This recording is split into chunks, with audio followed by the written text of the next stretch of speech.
Hola, ahora sí me escuchan. Válgame la Santísima.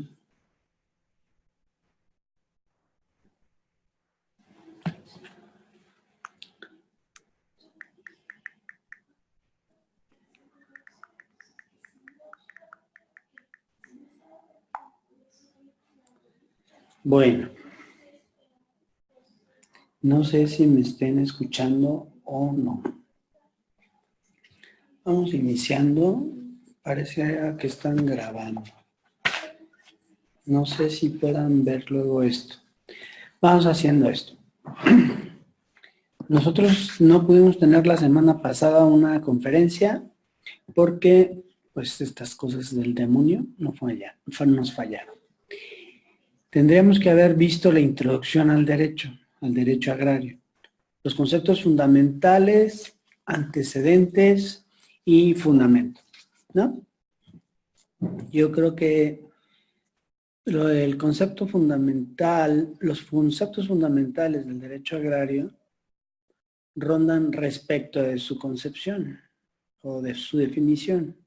Esto es, sistema jurídico regula, cómo regula la organización de la tenencia de la tierra rústica, la explotación y el producto de la tierra y la actividad en el campo. Un aspecto fundamental del derecho agrario es la noción de derecho social.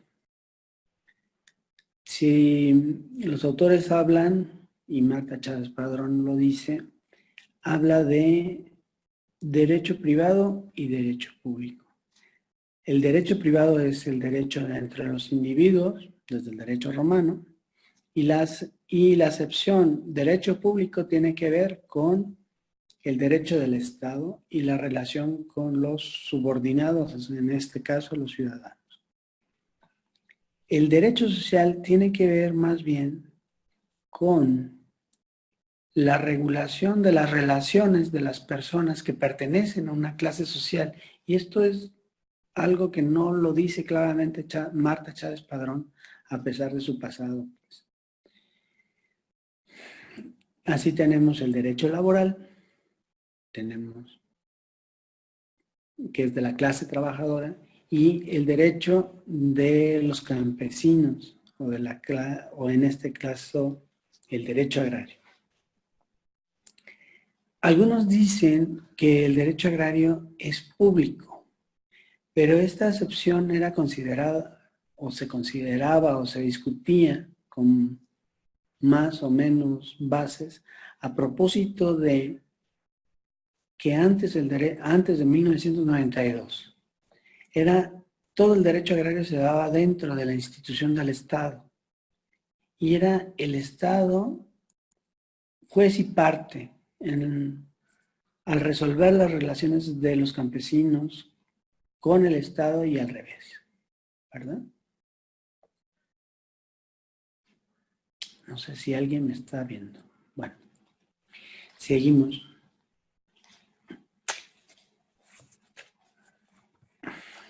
Rondan hay otro concepto que ronda aquí que es fundamental, que es la función social de la propiedad. Pero la verdad es que nosotros no podemos hablar de la propiedad si no es con la acepción que contiene el artículo 27 de la Constitución. Hola David, ¿qué es David? Hola David, ¿cómo estás?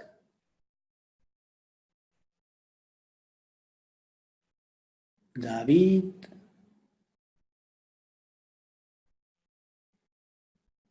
Sabe Dios. Decía yo entonces que la acepción de función social de la propiedad tiene que ver. Hola David, ¿cómo estás?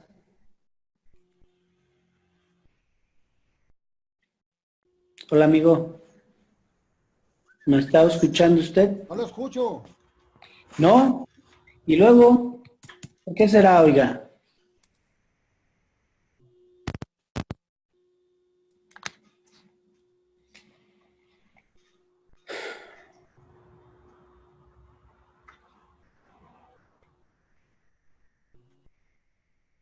Decía yo, David, que estaba abordando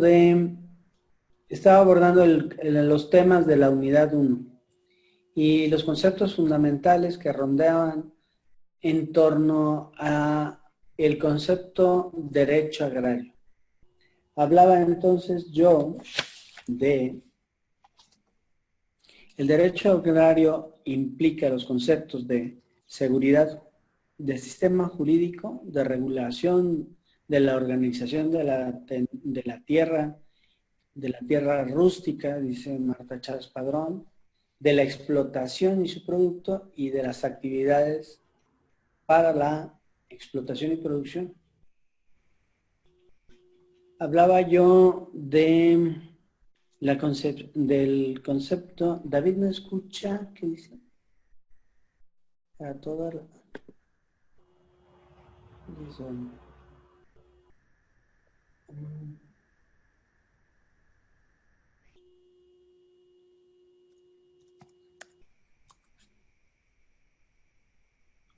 Mira.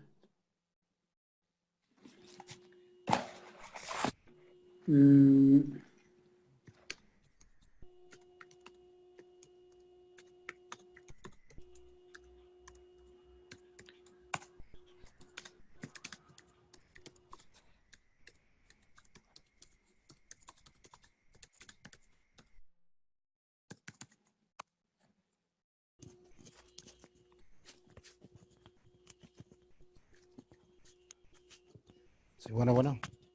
Ahí ya te oigo, David. Yo sí te oigo.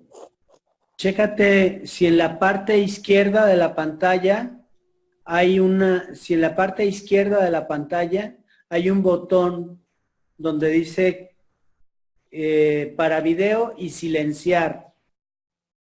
¿Lo ves? Baja tu cursor, baja el cursor y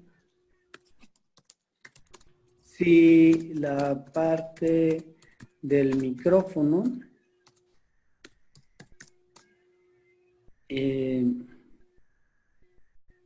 está activado. Dice silenciar para video, invitar participantes, chatear, reacciones.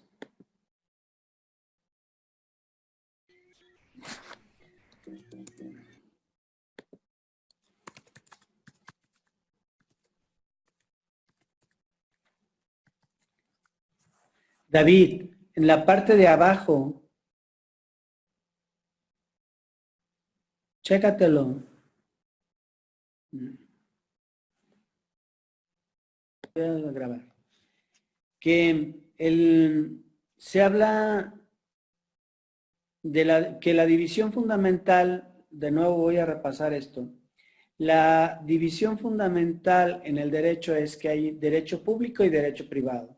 El derecho privado es el derecho entre los individuos, es decir, que el sistema jurídico que regula las relaciones entre los individuos, y el derecho público es el que regula la relación del Estado con el individuo, ¿no? Y en este caso hay una jerarquía, esa es la verdad. Hay una tercera clasificación que tiene que ver con el derecho social. Marta Chávez Padrón no le dice con todas las letras. El derecho social tiene que ver el sistema jurídico que regula los derechos de una clase social. O sea, es 1917, ¿no? Es poquito antes de la Revolución Rusa, pero posterior al socialismo.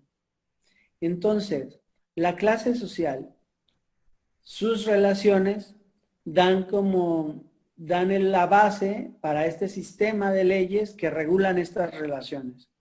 Y así hablamos del derecho laboral como el sistema de leyes que regula los derechos y obligaciones de los trabajadores, y el derecho agrario que regula, que es el sistema jurídico que regula las relaciones de las tierras. de la clase campesina, ¿no? Ya te oigo. Ya, parece que ya también. Ya, Luego ahora me sí. tienes que decir qué cosa le hiciste, ¿no? Porque las cosas de como... Nomás ahí le presté todos los botones hasta que salió. Ah, pues te salió bien. Qué bueno. Esa parte la pudiste leer pues al menos del texto que te envié. Lo puse en WhatsApp. Es el programa de la clase contiene incluso el texto de Marta Chávez Padrón. ¿Lo pudiste leer? Es lo que estaba leyendo ahorita en la tarde, lo de esa escritora. Me quedé en la cuarta etapa, lo que es la independencia.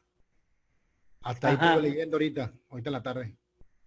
Pero ya hice un resumen más o menos para subir la actividad, que ya ves que menciona que suba más o menos un resumen de todas de las etapas de lo que son la reforma agraria, como la Sí. colonial y cuando llegaron los españoles y todo eso, hasta la independencia. Ahí voy ahí en esa etapa. Me faltaría la última, nada más la moderna. Sí. Bueno, hay un resumen ahí te digo que está como parte del programa de la materia, está en línea y es un resumen de Marta Chávez Padrón y unos textos.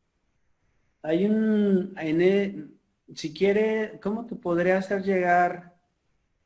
Es que no te veo aquí en el chat que tenemos en Estoy ahí, WhatsApp. el 681-087-26. Soy David.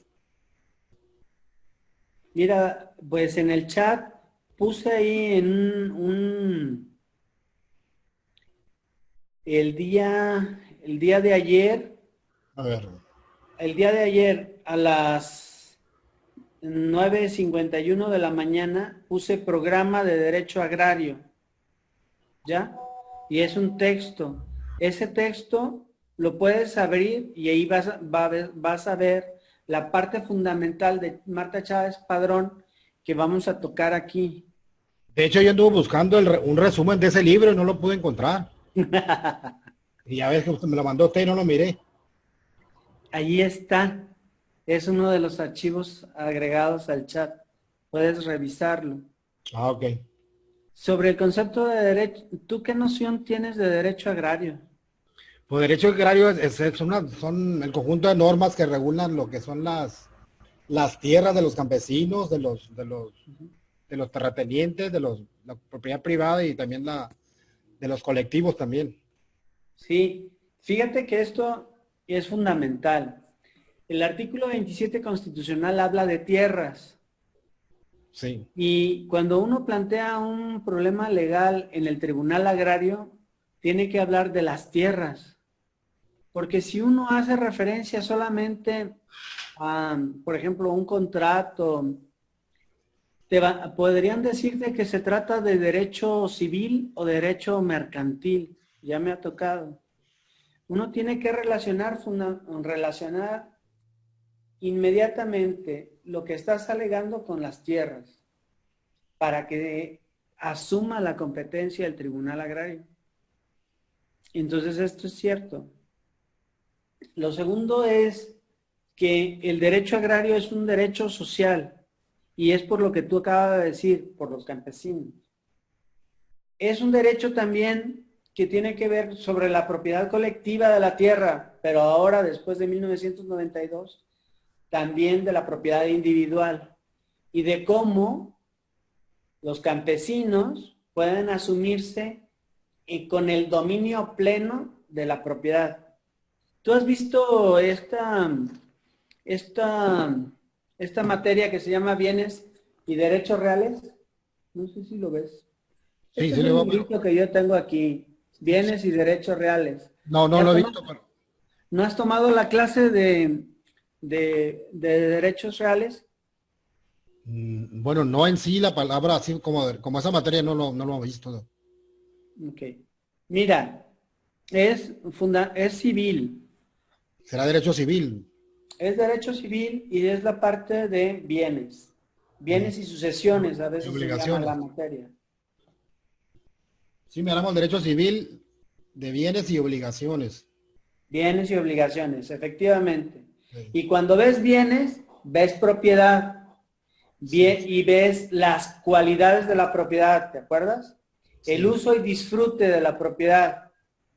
Y ¿te acuerdas de este concepto que decían los romanos que hasta del abuso de la propiedad?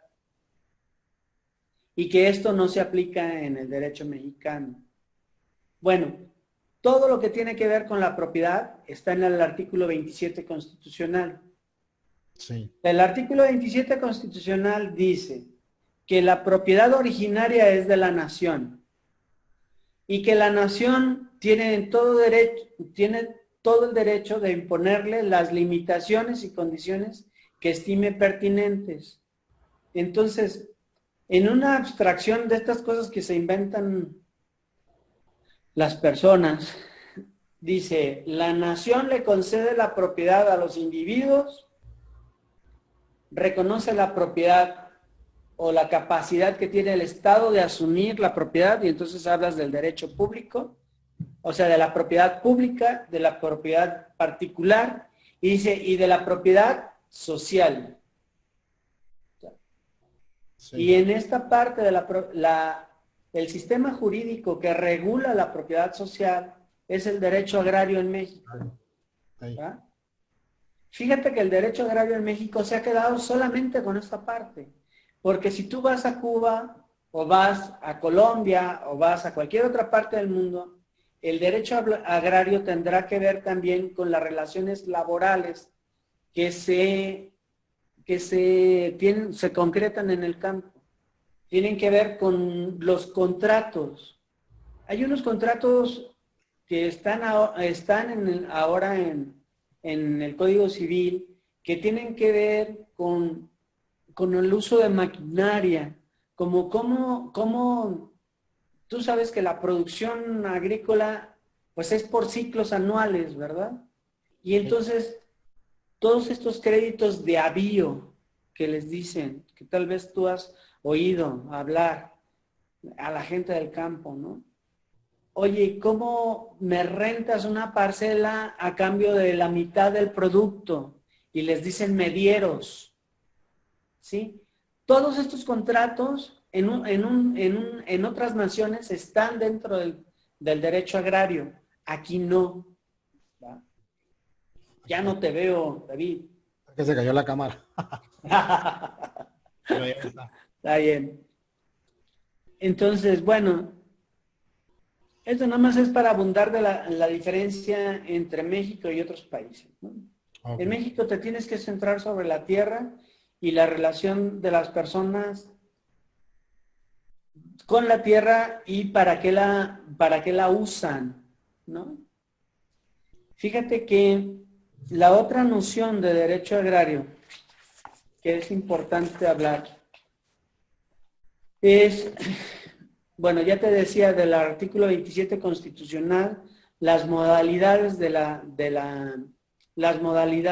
propiedad en México. La propiedad de la tierra es pública, la propiedad es privada y la propiedad es social. Nosotros aquí vamos a hablar de la propiedad social.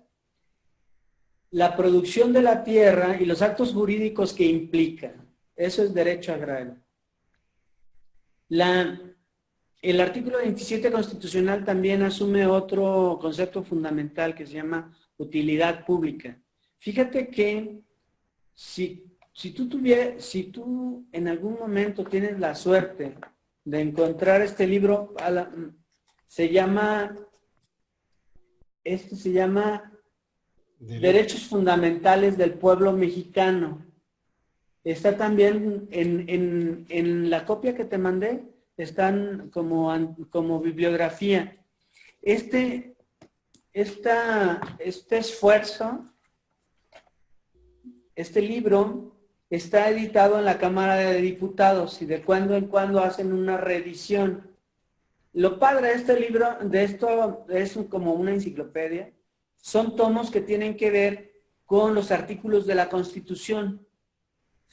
Hay una parte teórica y hay una parte que tiene que ver con todos los antecedentes legales de cada uno de los artículos de la Constitución.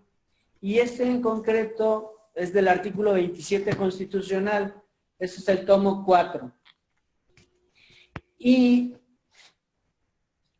si uno está leyendo los antecedentes legales del artículo 27 constitucional de la regulación de la propiedad, que es de lo que habla, pues, tanto de la propiedad del agua, ¿no? De los minerales, del subsuelo, de las modalidades de la propiedad y luego entonces del derecho agrario, uno se da cuenta de que la norma se estableció para ponerle límites al Estado, en tanto que el poderoso, digamos, el gobernante no te puede quitar en cualquier momento tu propiedad, sino que tiene que estar fundado y motivado en una causa de utilidad pública, ¿verdad? Y esto es lo que conocemos nosotros como la acción de expropiación. Y tiene su origen en el artículo 27 constitucional y es algo que regula la ley agraria, la expropiación. Hay también una ley federal, pero sobre todo estatales, que tienen que ver con la expropiación de la propiedad privada y hay unas leyes estatales que tienen que ver con la expropiación incluso de la posesión. Curiosamente, la posesión, a propósito de este libro de Derecho Civil, ¿te acuerdas? La posesión es el signo de la propiedad, fíjate, y no es algo aparte. Sin embargo, en la expropiación se siguen las normas estatales. Y alguna vez me enfrenté a un proceso así aquí en Jalisco, ¿no? No sé si sepas que estoy en Guadalajara, David. Sí, lo miré ahí me di cuenta hoy ahí con el... Sí, hombre, me eché de cabeza con eso de que les estaba hablando una hora más temprano, ¿ah? Sí, Ni hablaban. Pues aquí estoy, a tus órdenes. aquí también, bueno, creo que nomás estoy yo de alumno, no sé si hay más gente. Pues parece que no. Según yo no hay nadie más. Dice aquí participantes y dicen que nada más dos. O sea, tú y yo. O Así sea, que, nos bastamos, ¿no? sí, con eso ya queda evidencia de que se dio el tema. Pues no tanto. A mí sí me gustaría que me preguntaras acerca de esto, de concepto de derecho agrario, los conceptos fundamentales del derecho. Si tienes alguna duda. Pues que he estado leyendo lo que es la historia del derecho agrario en México y todo eso. Y no te Bueno, haces bolas. pues de hecho he visto también con otros videos, me he estado también comentando de cómo, antes de leer lo que me mandaron, darme una idea más o menos de qué es la historia del derecho agrario aquí en México. Mm. Y que, Aquí el problema es que el martes pasado no hubo no te preocupes. conferencia. Y ya de cuenta que de ahí Tú, lo... en esto de la historia de México, en historia del derecho agrario en México, ¿con qué te quedas? ¿Qué te imaginas de todo este proceso? Pues me quedo por ya ves que Lázaro Cardo en realidad fue el que hizo la entrega legal a los campesinos de las tierras. ¿Quién? Cárdenas, bueno, según aquí, de lo que yo estaba leyendo. Y bueno, son varios de gente que participó dentro de la revolución. Según yo, lo que he estado viendo es desde que la llegada de los españoles, la invasión de los españoles, que invadieron a los indígenas, les quitaron las tierras, y luego los criollos después pelearon con los españoles para quitarles lo que es al clero, a lo que es a la iglesia, que fueron los que se quedaron con las tierras, los pelearon. Todavía después cada campesino fue solicitando una parte de las tierras que se quedaron con ellos, y hubo particulares, hubo terratenientes, hubo de todo, pues. Ya fue cuando Mira, entró la parte te la platico de otra manera. resumen. No, no. Tiene que ver, o sea, digamos ¿cómo se llama esa interpretación materialista de la historia, no? ¿Te acuerdas de que el término ese socialista? Mira, en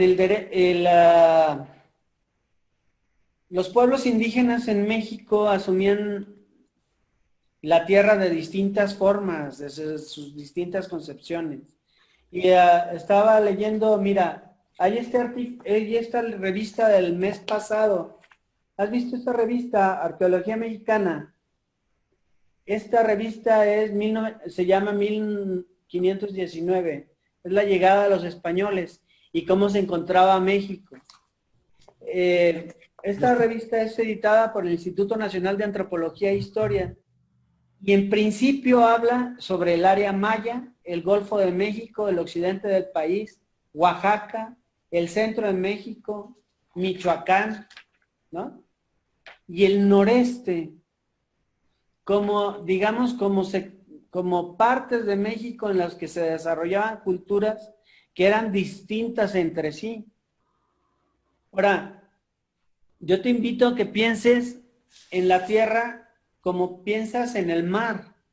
O sea, hubo un momento en que las culturas indígenas de México veían a la tierra como el mar. O sea, pues no podías apropiarte de él, ¿verdad? No era una cosita chiquita, sino algo inmenso, ¿sí? Y por más que lo dividieras, pues a lo mejor tu concepción religiosa decía que era un todo, ¿no? Que era nuestra madre, ¿verdad? Y entonces, esto de hablar de propiedad no corresponde. Tal vez sí, y yo creo, un prejuicio nuestro, cuando abordamos el tema de los indígenas, que confundimos la producción, el uso de la tierra en determinadas partes para que el producto de esta tierra sea para unas familias o para un objeto, por ejemplo, para los militares. Entró otro alumno ahí. Sí, Ramón Aguirre dice. Sí. Y por aquí anunció en el chat. Uno es que no tengo tantos ojos para ver todo. Bueno, vamos a ver si Ramón luego lo vemos.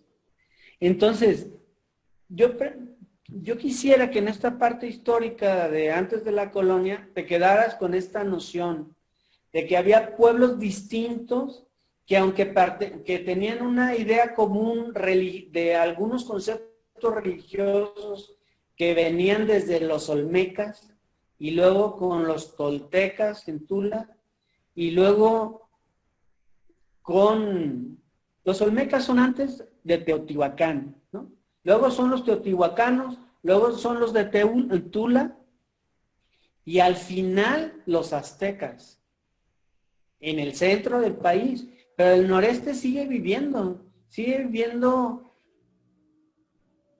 dice aquí en este artículo de Arqueología Mexicana del mes pasado, que según las condiciones del medio ambiente, o sea, hubo un momento en que las lluvias fueron regulares, que el agua se dio, que las plantas se dieron y que pudo haber sociedades complejas, ¿no? Como los indios pueblo, ¿verdad? Ya no te veo, David, ¿sí me ves? Sí, sí lo estoy viendo. Ah, bueno, ya se paralizó el video, pero está bien. Y que te quedes con esta noción de que para nosotros es andarnos inventando cosas, hablar sobre los indígenas en México. Habla nada más de los aztecas y de la visión de los españoles sobre los aztecas, ¿no? Y bueno, ahí vas a ver el texto, Marta Chávez Padrón habla de que si había 3 tipos de propiedad con los aztecas, el que tenía que ver con el barrio, que tenía que ver con una serie de familias que se decían originarias de un solo, o sea, que todas pertenecían a un solo antepasado que era ya estaba deificado, ¿no? Y así había 4 barrios o 6 barrios, o no me acuerdo cuántos, en México, Tenochtitlan. Y luego ella dice que había un tipo de tierra que tenía que ver, que era como para un uso o para destinarlo, en este caso a los que cumplían la función sacerdotal o los que cumplían la función militar.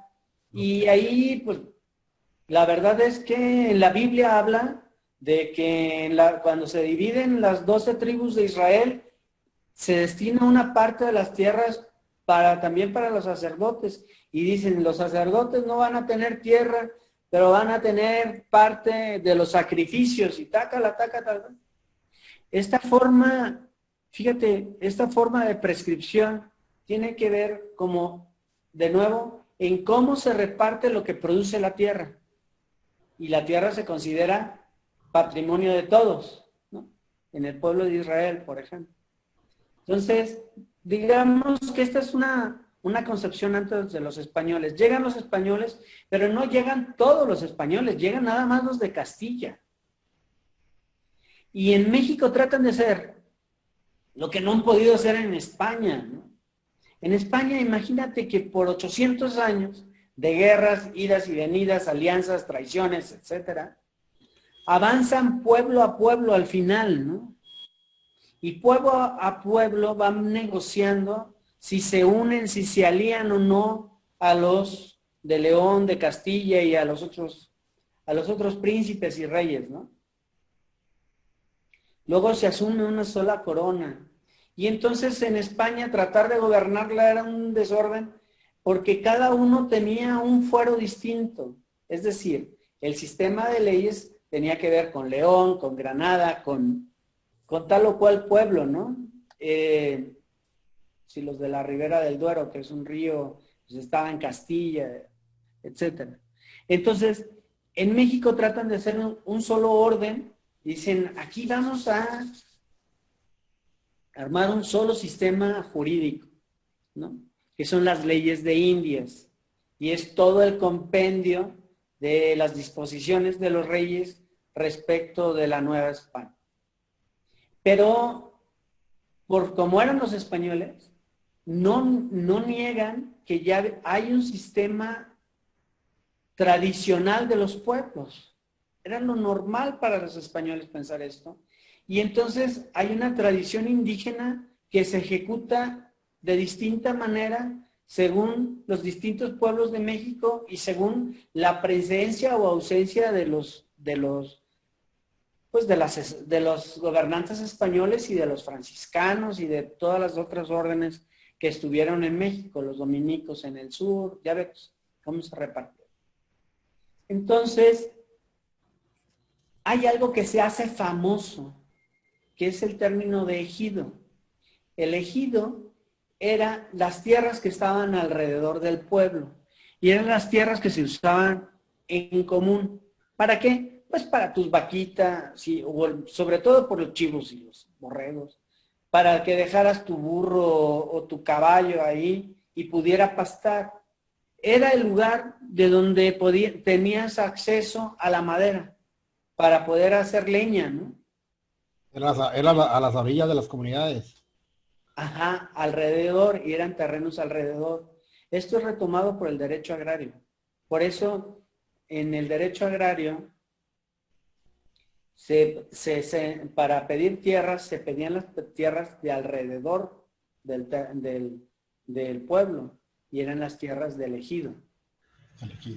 Fíjate que se retoma una palabra antigua que había quedado como una tradición, pues, sobre todo en los pueblos del centro de México, en Morelos, en el Estado de México, en Tlaxcala, en el norte no, en el norte, pues tú sabes, estaban los apaches, la gente había avanzado, tenían fuertes, se había guerreado durante mucho tiempo y hasta Porfirio Díaz que le dan fin a esa guerra, ¿no? Los últimos yaquis que se levantaron, pues ya ves, terminaron en Yucatán, ¿no? Toda una tragedia, pero así fue. Entonces, la manera de hacer la explotación en el norte del estado, en el norte del país, fue a través de ranchos, ¿no? No de comunidades, no de pueblos, sino los ranchos particulares, ¿no? No tenían esta tradición de los ejidos. Era gente que estaba ahí y se apoyaban entre sí para poder luchar y luego ya fue distinto, ¿no? Cuando viene la revolución de 1917, los planes respecto de la propiedad y cómo se debía de dividirla y explotar la propiedad, cómo se debía de repartir el producto de la tierra, son planes y proyectos distintos, por ejemplo, el de Villa y el de Zapata. ¿Por qué? Porque responden a contextos sociales e históricos distintos, ¿verdad? Villa se vestía pues de caqui, que era la moda en Estados Unidos, y por eso Venustiano Carranza, que también era un catrín, vestía de caqui, porque era de allá de Sonora, ¿no? Tienes que Villa, ¿no? Villa, digo, Zapata se vistió como un hacendado, y por eso usaba el traje de charro, ¿no? Estas dos concepciones, en un México convulsionado por la guerra, ¿verdad? Después de las traiciones, tenían que concretarse en una ley o sea, en un pacto, pues, entre caudillos, en un pacto que uniera al pueblo de México. Esa es la Constitución de 1917. Pero si hay una ley agraria de Venustiano Carranza en 1915, es porque Zapata ya estaba repartiendo las tierras. Zapata tenía ya una comisión que medía tierras y que las estaba reconociendo para los pueblos. ¿Por qué? Porque Zapata venía de una parte del país en que las haciendas se habían quitado los ejidos a los pueblos. Al cambiar, eso es importante, hacia mediados de 1800, cambia la explotación de la tierra y se crean las haciendas. La forma de producción de las haciendas hacia 1800 no es la tradición. La forma intensiva de producir y exportar y transportar con trenes los granos, las vacas, etcétera, tiene que ver con un modo de producción que no se conocía hasta entonces. Las haciendas reclaman las partes que los pueblos consideraban como ejido y las reclaman para sí mismos y dicen, ya sabes qué, ya no puedes sacar leña de aquí, ya no puedes explotar el agua, ya no puedes dejar aquí tus animales a pastar. Y los pueblos empiezan, pues empieza una confrontación, ¿no? En principio, en algunos lugares medio armada, otros dicen que eran bandidos, otros eran revueltas, pero esa es la efervescencia que hace posible la Revolución Mexicana. Y en esa efervescencia, en esos reclamos que ya son historias de 10, 20, 30 años en los pueblos, se tienen que resolver por el nuevo gobierno o por el gobierno revolucionario. ¿Cómo? ¿Cómo quedaron estas soluciones? Pues en el Pacto Federal, en la Constitución Política, en el artículo 27 constitucional. Y si antes se decía que el origen de las tierras en México pertenecía originariamente a los reyes de Castilla, pues ahora los oyentes pertenecen a la nación. Dice que mi conexión de internet es estable, pero tú sí me entiendes bien. ¿Sí me oyes? Sí, sí. David. Sí, lo escucho bien. Gracias, David, porque ¿congelaste tu imagen para poder bostezar o qué? No, dime la verdad. me estoy moviendo, mire. No, está bien, está viva la... No, está congelada la imagen. Sí, no, bueno. Sí me gustaría verte, pero al menos no hablarle a una pantalla, pero bueno. ¿No me veo o qué? Estaba en esta... A ver ahora.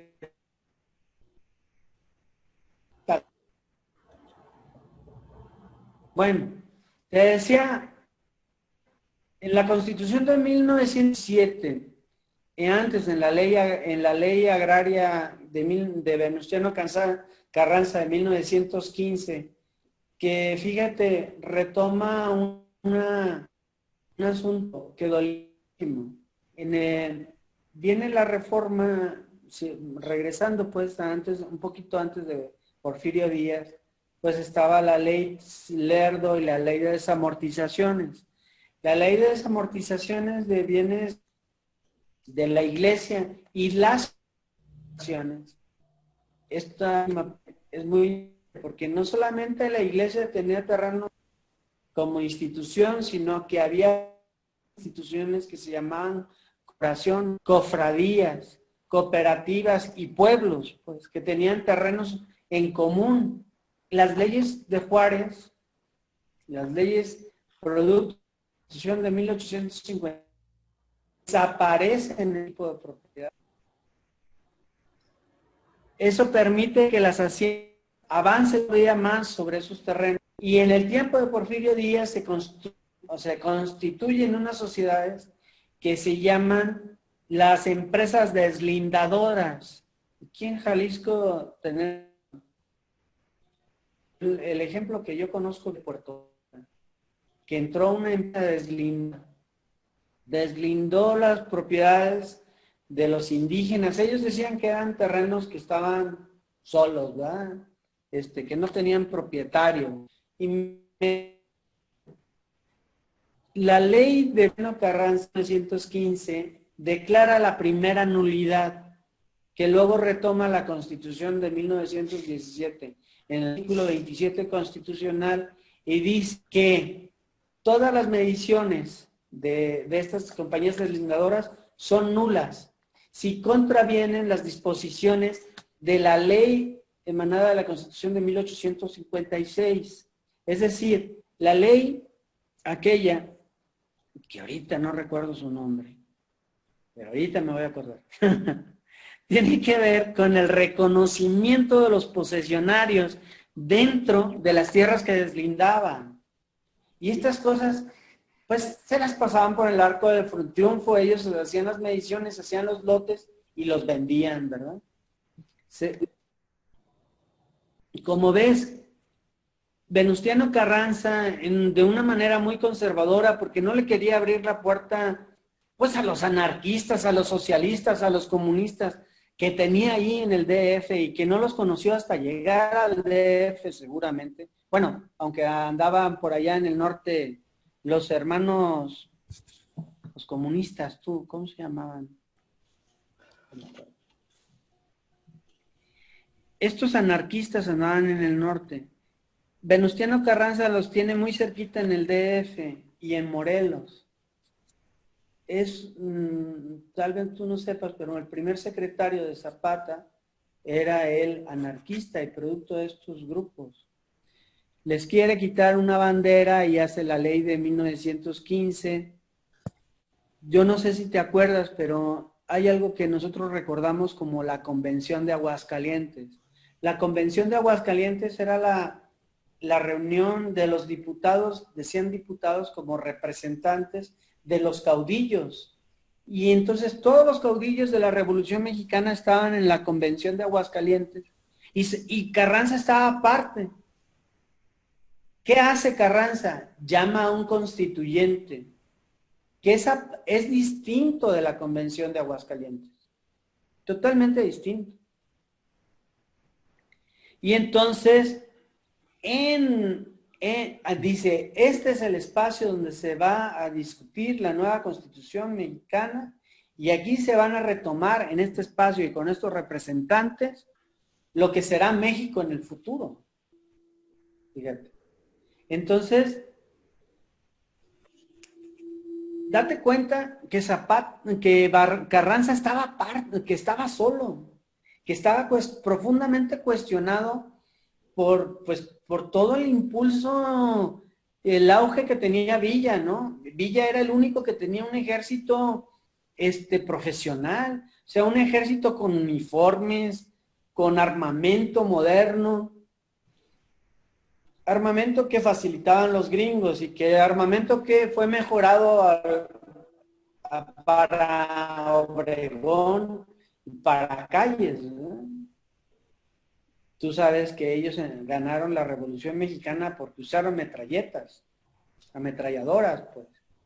Y Zapata, aunque avanzaba, aunque su gran arma era la caballería.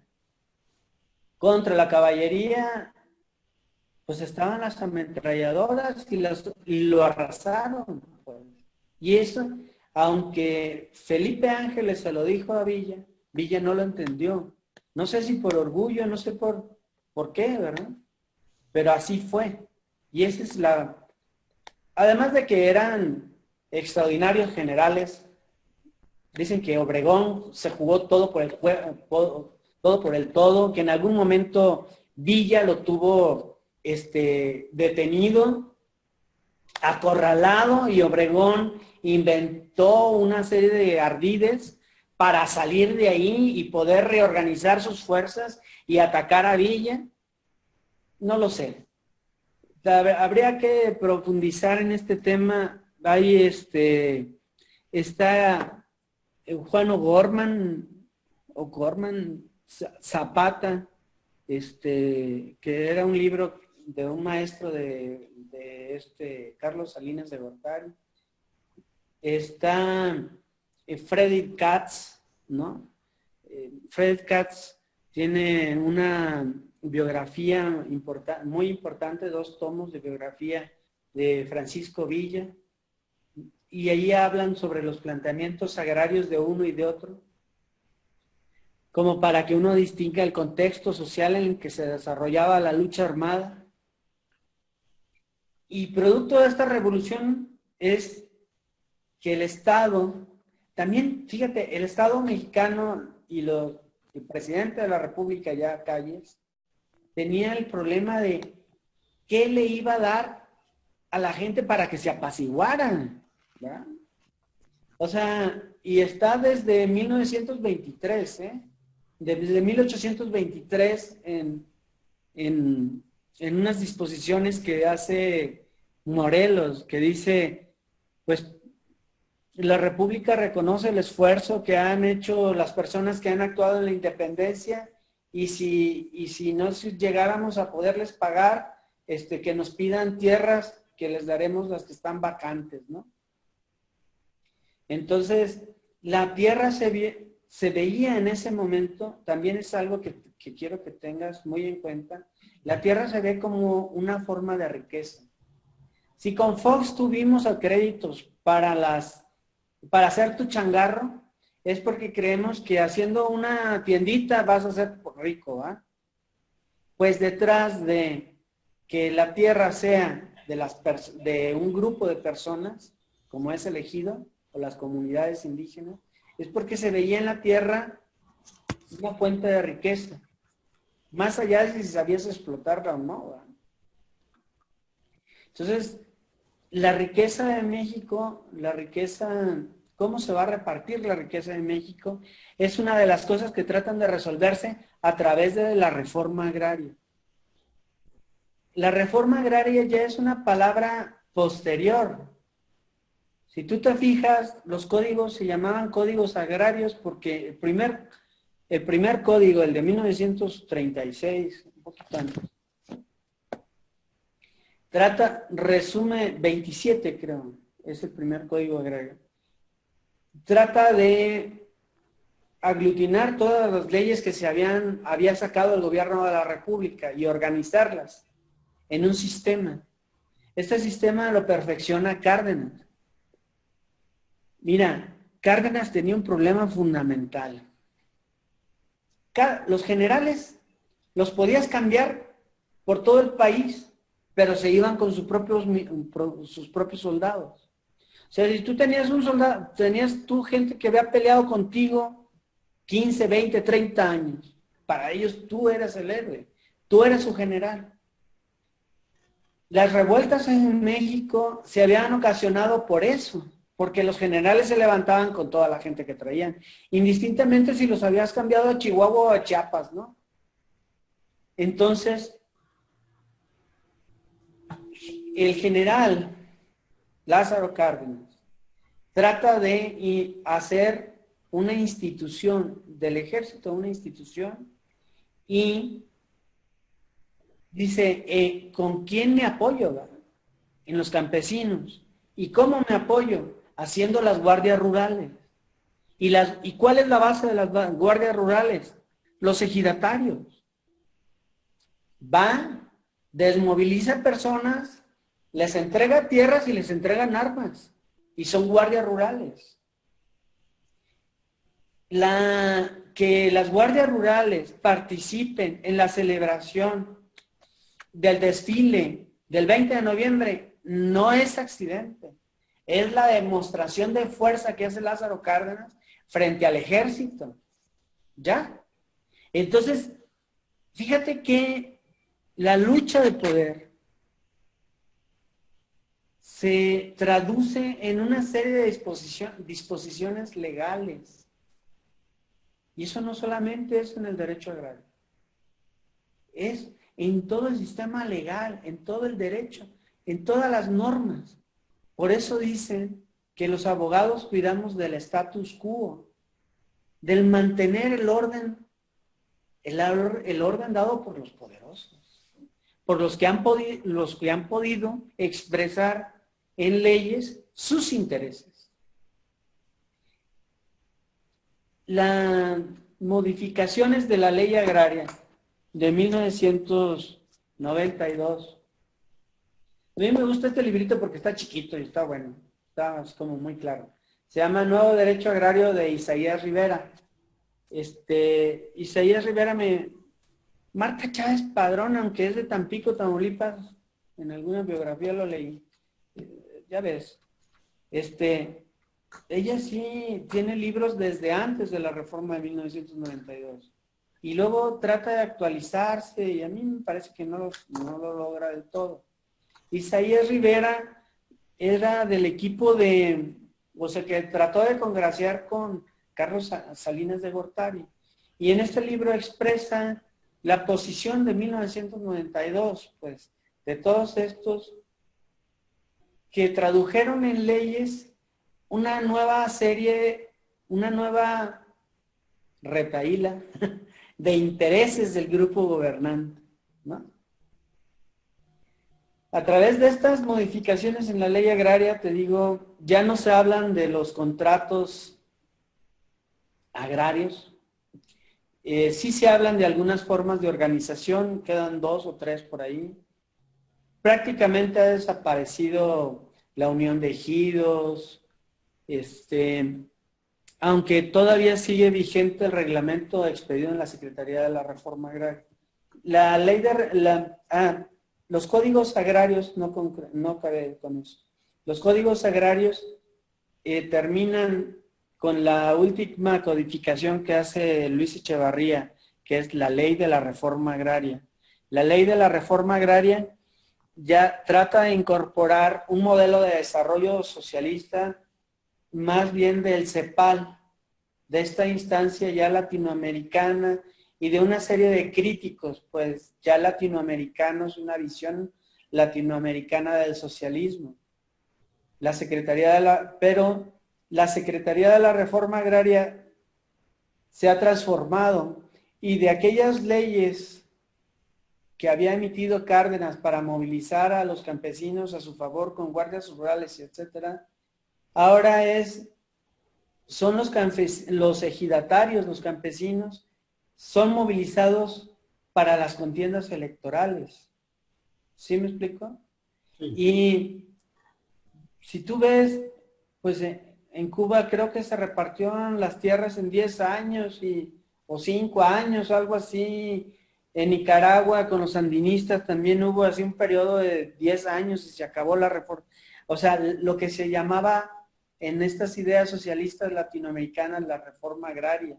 Lo mismo pasó, hubo un intento de reforma agraria, o sea, de dividir los latifundios y repartirlos a los campesinos en Guatemala y en otros países de Centroamérica.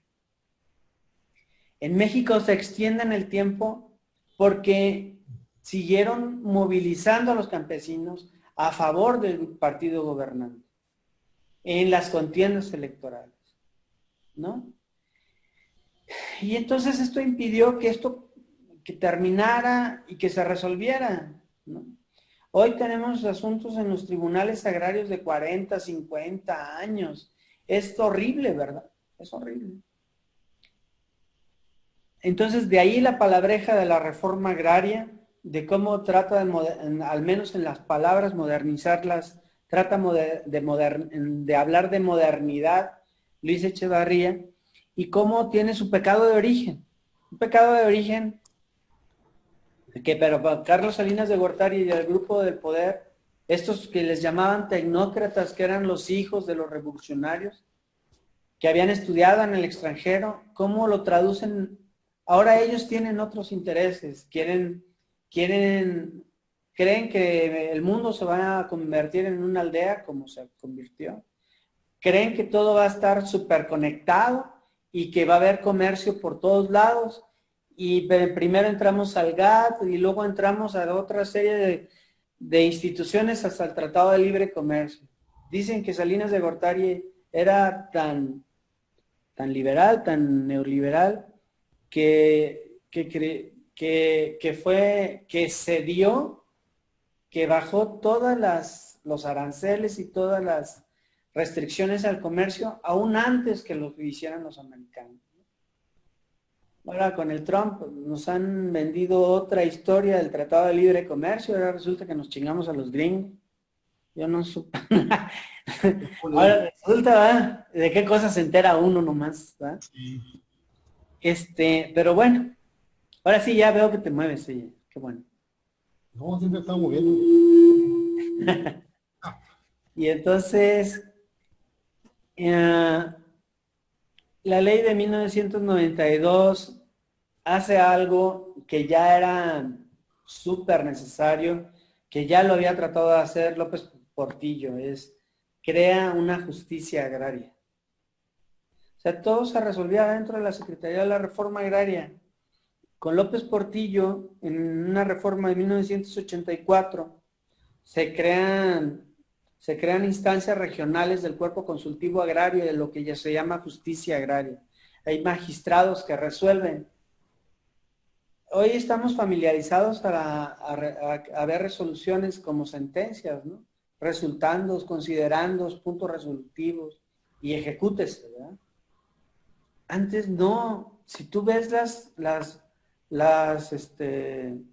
resoluciones de la Secretaría de la Dirección General de la Tenencia de la Tierra o la Dirección General Jurídica, la verdad es que dicen, no fundaban ni motivaban, o sea, nada más decían, esto va así y a fulano de tal, quítense los derechos. Porque lo que tú no sabes, tal vez, es que en el antiguo procedimiento agrario de la Secretaría de la Reforma Agraria y en los códigos agrarios, se podía desconocer a una persona como ejidataria. Se le podía quitar sus unidades de dotación. Se llamaban depuraciones censales, por aquel eslogan de que la tierra y su producto es de quien la trabaja. Ya en una asamblea, ya por poco y salía yo ahí por piernas, porque empezaron a gritar, ¿no? La tierra y su producto es de quien la trabaja. Y dije, espérenme, eso era antes de 1992. Después de 1992, la tierra es de quien tiene el papelito. ¿Va? Pero Zapata vive, no es cierto. Lo asesinaron y asesinaron a toda la bola. Y a los que no los asesinaron los hicieron generales y los metieron adentro del Estado y les dieron una secretaría y un departamento y el otro y los cooptaron. Eso era lo que se llamaba cooptar. Entonces, a partir de 1992, lo que habla esta ley es de los intereses del nuevo grupo que tiene en su vista el libre mercado. Introduce la justicia agraria, introduce el tema, pero ahora ya la justicia agraria como tribunales agrarios, aunque no pertenecen al Poder Judicial, dicen que es la reforma que ya viene, ¿no? Los tribunales agrarios no pertenecen al Poder Judicial, es un órgano desconcentrado, administrativo, del Poder Ejecutivo. Están a través del amparo, están controlados los tribunales agrarios. Y cada vez más están sujetos al arbitrio del amparo de los jueces de distrito y de los jueces colegiados. De manera que hay un tribunal superior agrario, hay tribunales agrarios. introducen, ya era supletorio el Código Civil, pero ahora es todavía más. Los vacíos que tiene la ley no tiene una ley no hay un procedimiento agrario como tal. Entonces, todo el procedimiento se basa fundamentalmente en el Código de Procedimientos Civiles, el Código Federal de Procedimientos Civiles. La ley mercantil se puede invocar en los asuntos agrarios como supletoria y cada vez es más un Código Civil. La aplicación de la ley agraria es cada vez más un asunto entre individuos, excepto por el testamento, excepto por una serie de cosas que vamos a ver en este curso, ¿no? Pero ya son pocas, esa es la verdad.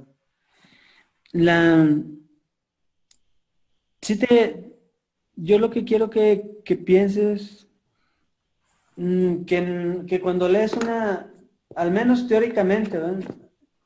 Cuando ves una ley, que trates de ver que expresan los intereses de un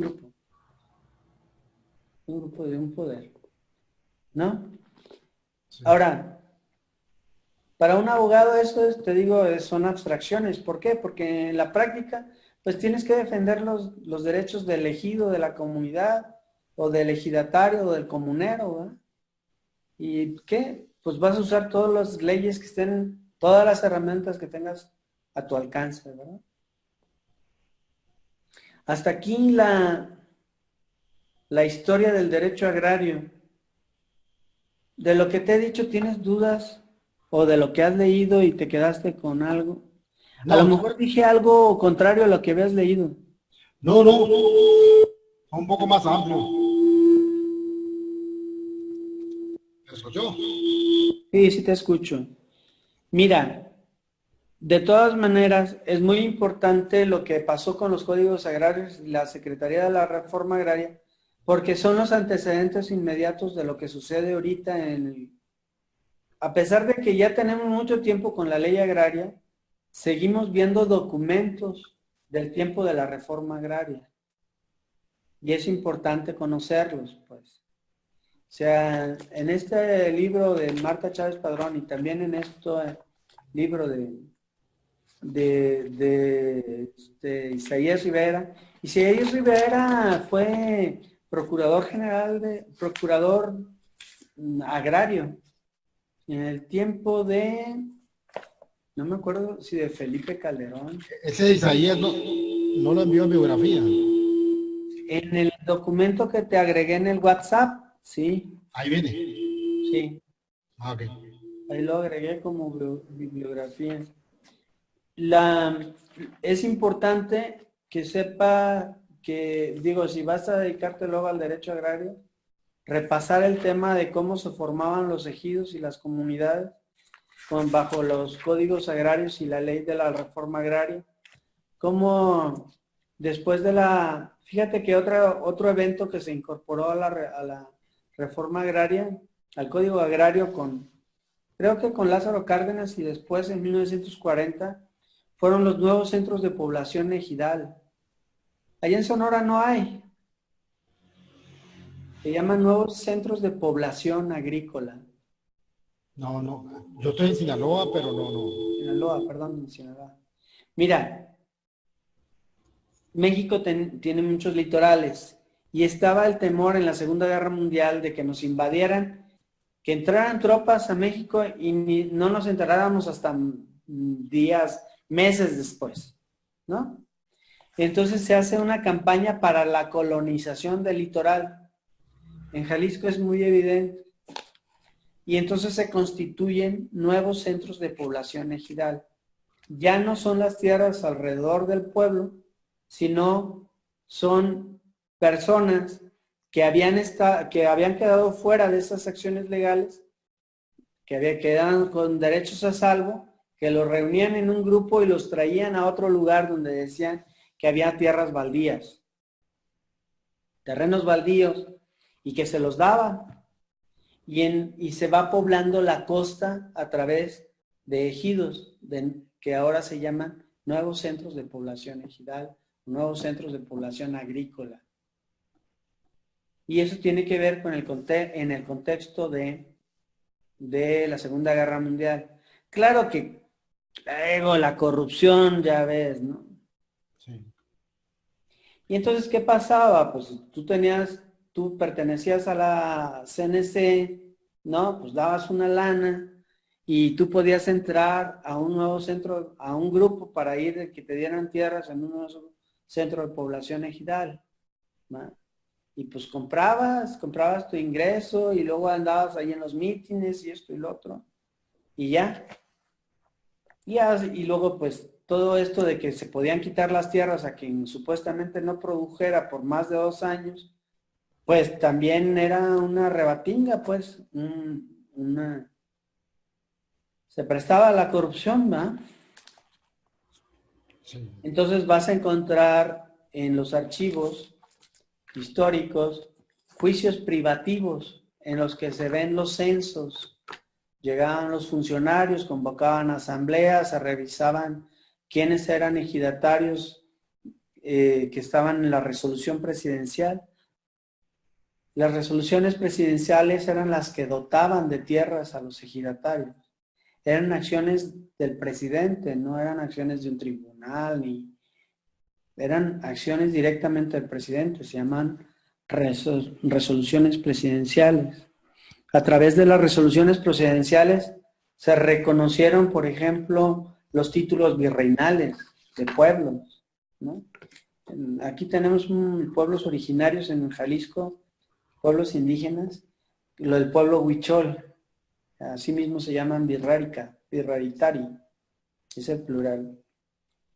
Y los virraritari están divididos en tres grandes comunidades y tienen títulos virreinales y es un documento que había desconocido los liberales de 1856 y que retoman los revolucionarios en 1917, un documento expedido por la corona, ¿va? Eso es muy interesante. Hay gente que ha ido hasta España a traer fíjate que los expedientes, abrían un expediente por pueblo, ¿va? Y se llamaban expedientes de tierras.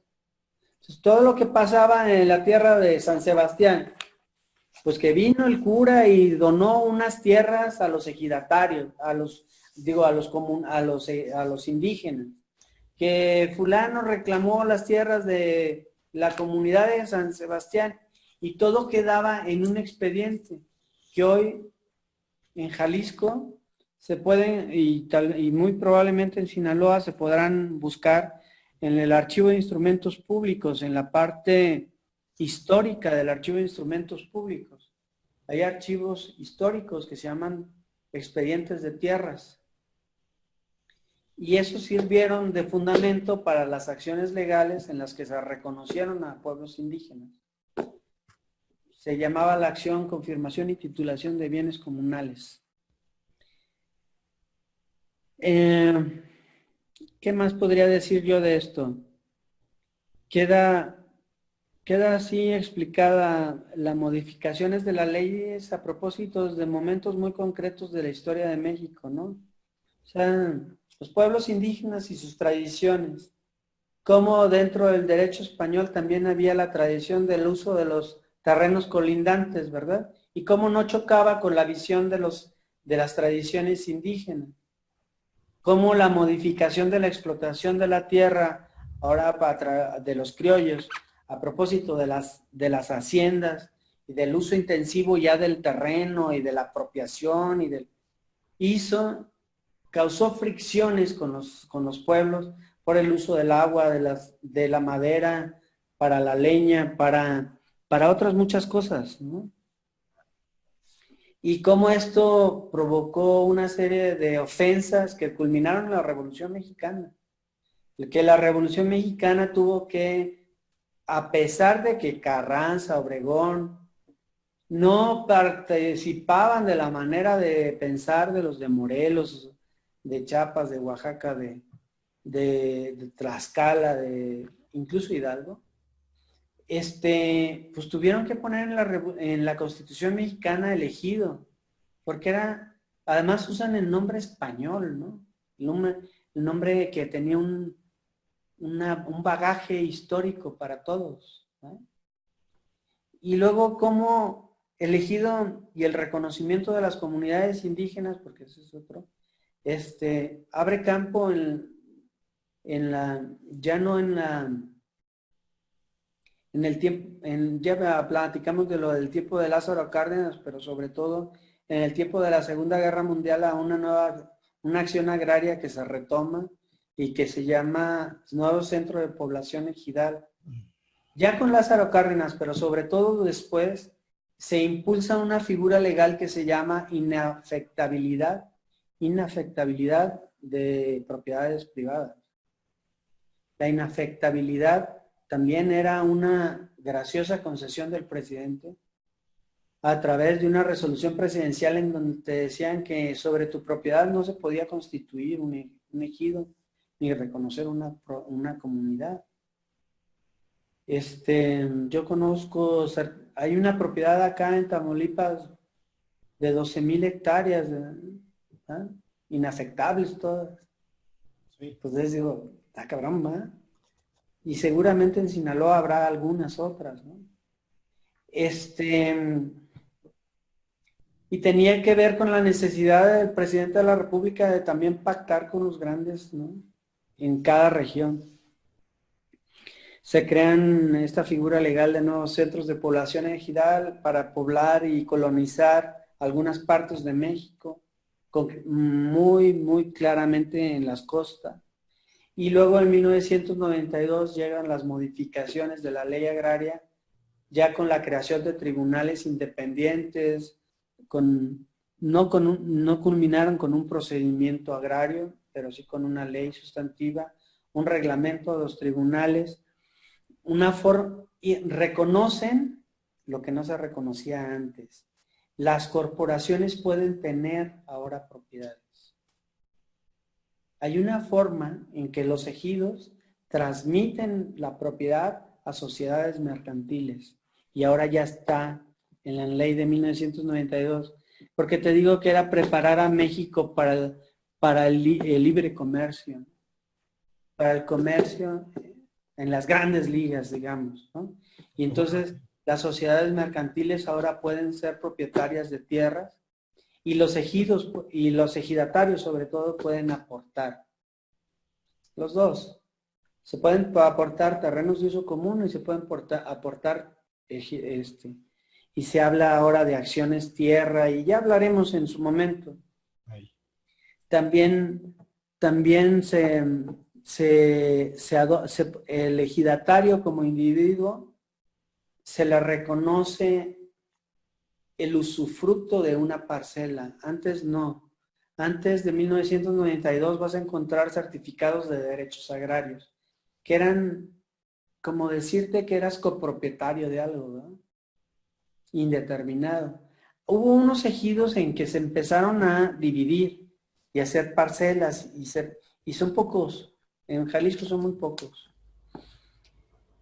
Pero a partir de 1992 hay certificados parcelarios. Se individualiza el usufructo de la tierra a nombre de una persona y los certificados parcelarios y los certificados de las terrenos de uso común, que te digo que son como un certificado de copropiedad, ahora se pueden ceder, se pueden enajenar. O sea, tú puedes legalmente comprar un certificado, o sea, el derecho a las tierras de uso común o la titularidad de una parcela. Y esa parcela la puedes convertir en propiedad privada. A eso se llama dominio pleno. Esas modificaciones no existían antes y ahora sí. Y tienen que ver con que expresan los intereses del nuevo grupo en el gobierno, a partir de Carlos Salinas de Gortari y Ernesto Zedillo. Ya luego se desgrana la mazorca y en eso andamos. ¿No? ¿Qué más, amigo? Ya me duele la cabeza. No sé, por ejemplo, el horario ya sí le está afectando a usted, porque ya van a ser las 11 aquí, aquí van a ser las 10. No Sí, sé yo si creo, la posterior de esta reunión sea más temprano, no sé si, cómo ¿cómo lo veo. ven? A Lo digo por ver, usted, porque es una hora más allá, pues. ¿y usted, tú, en qué trabajas? Yo soy contador público. Y luego, ¿Yo qué? tan respetable profesión. Bueno, por cierto. Nada, La está quiero bien. combinar con lo del derecho. Pues qué bueno. Si en algo te puedo ayudar, pues ya sabes. Aquí estoy a tus Ahí órdenes. vamos a estar en comunicación por medio del WhatsApp, de las dudas que tengan en el transcurso de estos días, antes que inicie la otra videoconferencia. Ándale. Y si quiere Y usted hacerlo más temprano, no sé si. Por mí no hay ningún problema que se haga antes. yo creo que Simplemente sí. estamos Le dos, voy a tres, plantear a José Aldapa. sí, por la distancia, a lo mejor una hora ya es la más pesada usted ya. Sí. Tengo todavía hijas chiquitas y me levanto temprano para irlas a dejar. Esa es la verdad. Está bien eso. Bueno, pues Dios mediante nos estamos viendo, amigo. Ah, ok, ahí estamos. Gracias, maestro. Ya no Mucho sé gusto. ni cómo se apaga esta madre. Aquí dice Ahí nomás finalizar. finalizar así. Gracias, David.